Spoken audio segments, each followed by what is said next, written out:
നാളെ ഞങ്ങളുടെ കോളേജിലെ ആർട്സ് ഫെസ്റ്റിവൽ ആണ്. ദേ ഇതുപോലെ ഫ്ലോ എയിൽ ഫോണിൽ ഫ്രീ ആയി ഈസിയായി ലോങ് വീഡിയോ ഉണ്ടാക്കിയാലോ? അതിനുവേണ്ടി ആദ്യം ChatGPT ഓപ്പൺ ചെയ്യണം. ഇതിലാദ്യം നമ്മൾ ഉദ്ദേശിക്കുന്ന വീഡിയോ ഏതാണോ അതിന് വേണ്ട ഒരു സീൻ ഇവിടെ ക്രിയേറ്റ് ചെയ്യാം. ദേ ഈ കാണുന്ന ഈ ഒരു ഭാഗത്ത് ടൈപ്പ് ചെയ്യാനും പറ്റും, വോയിസ് റെക്കോർഡ് ചെയ്യാനും പറ്റും. ഞാനിപ്പോൾ ഇവിടെ ടൈപ്പ് ചെയ്യുന്നതിന് പകരം വോയിസ് റെക്കോർഡ് ചെയ്യാണ്. ടൈപ്പ് ചെയ്യുമ്പോൾ ഒരുപാട് ടൈം എടുക്കും, വോയിസ് റെക്കോർഡ് ചെയ്യുമ്പോൾ പെട്ടെന്ന് തന്നെ സാധനം കിട്ടും. ഞാനിവിടെ റെക്കോർഡ് ചെയ്തത് എന്താണെന്ന് വായിച്ച് കേൾപ്പിക്കാം. എനിക്ക് ഫ്ലോ എയിൽ വീഡിയോ ഉണ്ടാക്കാൻ വേണ്ടി ഒരു പ്രോംപ്റ്റ് വേണം. ഒരു 18 വയസ്സുള്ള മോഡേൺ ഡ്രസ്സ് ധരിച്ച പെൺകുട്ടി കോളേജ് ഭാഗമായി കോളേജിൻ്റെ മുന്നിലൂടെ ID കാർഡ് ധരിച്ച് നടക്കുന്നു. എന്നിട്ട് മലയാളത്തിൽ പറയുന്നു, നാളെ ഞങ്ങളുടെ കോളേജിലെ ആർട്സ് ഫെസ്റ്റിവലാണ്. ഞാൻ ക്ലാസിക്കൽ ഡാൻസ് കളിക്കുന്നുണ്ട്. അതിൻ്റെ റിഹേഴ്സലിന് വന്നതാണ്. 9:16 റേഷ്യോയിലാണ് വീഡിയോ വേണ്ടത്. എന്നിട്ട് താഴെ ബ്രാക്കറ്റിൽ കോപ്പി കോഡ് എന്നും ടൈപ്പ് ചെയ്തിട്ടുണ്ട്. ഇനി ഇവിടെ സൈഡിൽ ഒരു ബ്ലൂ സർക്കിളിൽ മുകളിലേക്കൊരു ആരോ ഉണ്ട്, അവിടെ ഒന്ന് ടച്ച് ചെയ്യുക. നമ്മൾ മുകളിൽ കൊടുത്ത ആ ഒരു സീന് ഇങ്ങനെയാണ് വരിക. ഈ ഒരു ബോക്സിൽ തന്നെ ഒരു ചെറിയൊരു ബോക്സ് കാണുന്നുണ്ടല്ലോ സൈഡിൽ, അതാണ് കോപ്പി ചെയ്യാനുള്ളൊരു ഓപ്ഷൻ. നമ്മൾ നേരത്തെ കോപ്പി കോഡ് എന്ന് ടൈപ്പ് ചെയ്തിട്ട് കൊടുത്തതും കൊണ്ടാണ് അതങ്ങനെ വന്നിട്ടുള്ളത്, അല്ലെങ്കിൽ അതങ്ങനെ വരില്ല. അപ്പോൾ അത് കഴിഞ്ഞു. ഇനി ChatGPTയിൽ അടുത്ത സ്റ്റെപ്പ് ചെയ്യാം. ഇനി നമ്മുടെ വീഡിയോക്ക് വേണ്ടി തയ്യാറാക്കിയ ആ ഒരു സീനിലെ 18 വയസ്സുള്ള മോഡേൺ ഡ്രസ്സ് ധരിച്ച പെൺകുട്ടിയെ ക്രിയേറ്റ് ചെയ്തെടുക്കണം. അപ്പോൾ അതിന് വേണ്ടിയിട്ട് ഇവിടെ കുറച്ച് കാര്യങ്ങൾ ടൈപ്പ് ചെയ്ത് കൊടുക്കണം. ഞാൻ ടൈപ്പ് ചെയ്തത് എന്താണെന്ന് ഇവിടെ കാണുന്നുണ്ടാവും, ഒന്ന് വായിച്ച് കേൾപ്പിക്കാം. ഇതിനു വേണ്ടി ഇതിൽ പറഞ്ഞ വേഷത്തിൽ ഒരു റിയലിസ്റ്റിക് പെൺകുട്ടിയുടെ ഫോട്ടോ ജനറേറ്റ് ചെയ്ത് തരണം. 16:9 റേഷ്യോയിലാണ് ഫോട്ടോ വേണ്ടത്. കോളേജിൻ്റെ നെയിം ഡോൺ ബോസ്കോ കോളേജ് എന്ന് കാണിക്കുകയും വേണം.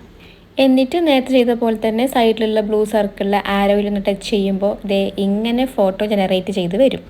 ഇനി ഈ ഫോട്ടോ സേവ് ചെയ്യണം. അതിനുവേണ്ടി ആ ഫോട്ടോയിൽ ഒന്ന് ടച്ച് ചെയ്യുമ്പോൾ മുകളിൽ ഒരു താഴേക്കൊരു ആരോ കാണും, അവിടെ ടച്ച് ചെയ്യുമ്പോൾ ഫോട്ടോ ഗാലറിയിൽ സേവ് ആയിട്ടുണ്ടാവും. ഇനി അടുത്ത സ്റ്റെപ്പ് ഫ്ലോ എയിൽ ചെയ്യാൻ വേണ്ടിയിട്ടുള്ളതാണ്. അതിന് വേണ്ടിയിട്ട് ക്രോമിൽ നമ്മുടെ ഫ്ലോ AI എന്ന് സെർച്ച് ചെയ്യാം. ഇതിൽ നിന്നും നമുക്ക് വേണ്ട തിരഞ്ഞെടുക്കണം. അതിനായിട്ട് ഞാൻ കാണിക്കുന്ന ഇതാണ് നമുക്ക് വേണ്ടത്. ഗൂഗിൾ ലാബ്സ് എന്ന് കാണുന്നുണ്ടാവും. ഇതിൻ്റെ ലോഗോ റോസ് പിങ്ക് കളറാണ്. ഇതൊരു വാം ലൈറ്റിലായതും കൊണ്ടാണ് ഒരു വൈറ്റ് കളറായിട്ട് കാണുന്നത്. ഞാൻ സൈഡിൽ അതിൻ്റെ ഫോട്ടോ കൊടുക്കാം. അത് ഓപ്പൺ ചെയ്യുമ്പോൾ ഇങ്ങനെയാണ് വരിക. അതിൽ ന്യൂ പ്രൊജക്റ്റ് എന്ന് കാണുന്നിടത്ത് ഒന്ന് ടച്ച് ചെയ്യുമ്പോൾ ഇതുപോലത്തെ സ്ക്രീൻ വരും. ഈ സ്ക്രീനിൻ്റെ താഴെ ഒരു പ്ലസ് കാണുന്നു, ആ പ്ലസ്സിൽ ഒന്ന് ടച്ച് ചെയ്യുക. അപ്പോൾ സ്ക്രീൻ ഇങ്ങനെയാണ് ഉണ്ടാവുക. ഇനി അതൊന്ന് സൂം ഔട്ട് ചെയ്യുക. ഈ സ്ക്രീനിൻ്റെ മുകളിലായിട്ട് ഒരു ആരോ ഉണ്ട്, അവിടെ ഒന്ന് ടച്ച് ചെയ്യുക. അപ്പോൾ ഫോട്ടോ ലൈബ്രറി എന്ന് കാണും, അതിൽ ടച്ച് ചെയ്തിട്ട് നമ്മൾ ക്രിയേറ്റ് ചെയ്ത ആ ഫോട്ടോ അവിടെ അപ്ലോഡ് ചെയ്യുക. ഈ വീഡിയോയിൽ കാണുമ്പോൾ ഇത് പെട്ടെന്ന് അപ്ലോഡായ പോലെ നിങ്ങൾക്ക് തോന്നും, പക്ഷേ അങ്ങനെയല്ല, കുറച്ച് ടൈം എടുക്കും, കാത്തിരിക്കുക. അപ്പോൾ ഫ്ലോ AIയിൽ നമ്മുടെ ഫസ്റ്റ് സ്റ്റെപ്പ് ഇവിടെ സക്സസ് ആയിട്ടുണ്ട്. ഇനി അടുത്ത സ്റ്റെപ്പിലേക്ക് കിടക്കാം. ഞാൻ ഈ ടച്ച് ചെയ്യുന്ന ഭാഗത്ത് നമുക്ക് നേരത്തെ നമ്മൾ തയ്യാറാക്കി വെച്ച ആ ഒരു സീന് കോപ്പി ചെയ്യണം. അപ്പോൾ ഞാൻ ഈ കാണിക്കുന്ന ആ ഒരു ചെറിയ ബോക്സിൽ ഒന്ന് ടച്ച് ചെയ്ത് കൊടുക്കുക. അപ്പോൾ അത് കോപ്പി ആയി. ഇനി നമ്മുടെ ഫ്ലോ AI എടുത്തിട്ട് അവിടെ ഒന്ന് പേസ്റ്റ് ചെയ്ത് കൊടുക്കുക. ഇനി ഇവിടെ താഴെ നാനോ ബനാന എന്നോ അല്ലെങ്കിൽ വീഡിയോ എന്നൊക്കെ എന്തെങ്കിലും ഒരു ഓപ്ഷൻ കാണും, അവിടെ ഒന്ന് ടച്ച് ചെയ്യുക. ഇവിടെ ആദ്യം തന്നെ ഇമേജ് വീഡിയോ എന്ന് കാണുന്നുണ്ടാവും, അത് ആ വീഡിയോയിൽ ടച്ച് ചെയ്ത് കൊടുക്കുക. ഇമേജിലാണെന്നുണ്ടെങ്കിൽ വീഡിയോയിൽ ടച്ച് ചെയ്ത് കൊടുക്കുക.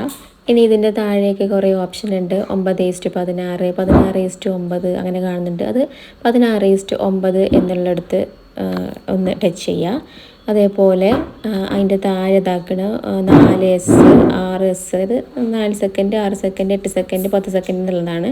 അതിൽ എത്ര സെക്കൻഡാണോ നിങ്ങൾക്ക് ആ ഒരു വീഡിയോ വേണ്ടത് അത് ഒന്ന് സെലക്ട് ചെയ്ത് കൊടുക്കുക. ഞാനിവിടെ 10 സെക്കൻഡ് എന്നുള്ളതാണ് സെലക്ട് ചെയ്തിട്ടുള്ളത്. ഇനി അതിൻ്റെ താഴെ 1 2 3 4 എന്ന് കാണുന്നുണ്ട്. അത് നമ്മൾ കൊടുക്കുന്ന സീന് എത്ര തവണയാണ് വേണ്ടത് എന്നുള്ളതാണ്. ഞാനിതിൽ 1 സെലക്ട് ചെയ്തിട്ടുള്ളത്. അപ്പോൾ ഒറ്റ തവണ മാത്രമേ നമ്മളെ വീഡിയോ ജനറേറ്റ് ആയി കിട്ടുള്ളൂ. അതല്ല 2 3 4 ഏതെങ്കിലും സെലക്ട് ചെയ്ത് കഴിഞ്ഞാൽ അങ്ങനെ 2 3 നമുക്ക് ജനറേറ്റ് ആയി കിട്ടും. അതിൽ നിന്ന് ആ വീഡിയോയുടെ ക്വാളിറ്റിക്ക് അനുസരിച്ചിട്ട് നമുക്കതിന് സെലക്ട് ചെയ്തെടുക്കാനും പറ്റും. ഇനി താഴെ ആ വീഡിയോ എന്ന് കാണുന്ന ഭാഗത്ത് ഒന്ന് ടച്ച് ചെയ്ത് കൊടുക്കുക. എന്നിട്ട് സൈഡിലെ ആരോ ഒന്ന് ടച്ച് ചെയ്യുമ്പോൾ വീഡിയോ ജനറേറ്റ് ആവും. കുറച്ച് ടൈം എടുക്കും, അപ്പോൾ അത്രയും ടൈം ഒന്ന് വെയിറ്റ് ചെയ്യുക.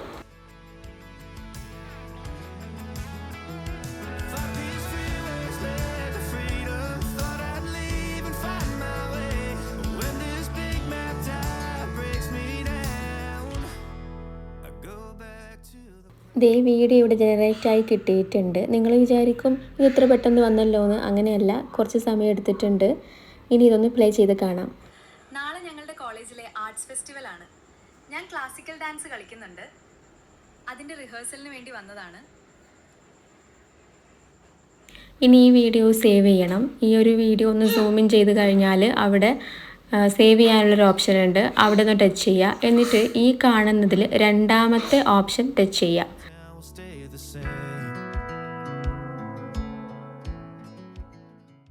ഇനി ഈ വീഡിയോ ഗ്യാലറിയിൽ പോയിട്ട് നമുക്കൊന്ന് കാണാം. ഇതുപോലെ ഈസി ആയിട്ട് നിങ്ങൾക്ക് ഈ ഫ്ലോ AI വഴി വീഡിയോസ് ഉണ്ടാക്കിയെടുക്കാൻ പറ്റും. ഒരു ദിവസം 3 വീഡിയോ ആണ് ഇതിൽ ഫ്രീ ആയിട്ട് ഉണ്ടാക്കിയെടുക്കാൻ പറ്റുക. 2-3 മെയിൽ ID യൂസ് ചെയ്താൽ ഒരു ദിവസം തന്നെ നിങ്ങൾക്ക് വേണ്ട അത്രയും വീഡിയോസ് ഉണ്ടാക്കിയെടുക്കാൻ വേണ്ടിയും പറ്റും. ഇതുമായി ബന്ധപ്പെട്ട് എന്തെങ്കിലും ഡൗട്ട്സ് ഉണ്ടെങ്കിൽ കമൻ്റ് ആയിട്ട് ചോദിച്ചാൽ മതി. അപ്പോൾ ഓക്കെ, ബൈ. നാളെ ഞങ്ങളുടെ കോളേജിലെ ആർട്സ് ഫെസ്റ്റിവൽ ആണ്. ഞാൻ ക്ലാസിക്കൽ ഡാൻസ് കളിക്കുന്നുണ്ട്. അതിൻ്റെ റിഹേഴ്സലിന് വേണ്ടി വന്നതാണ്.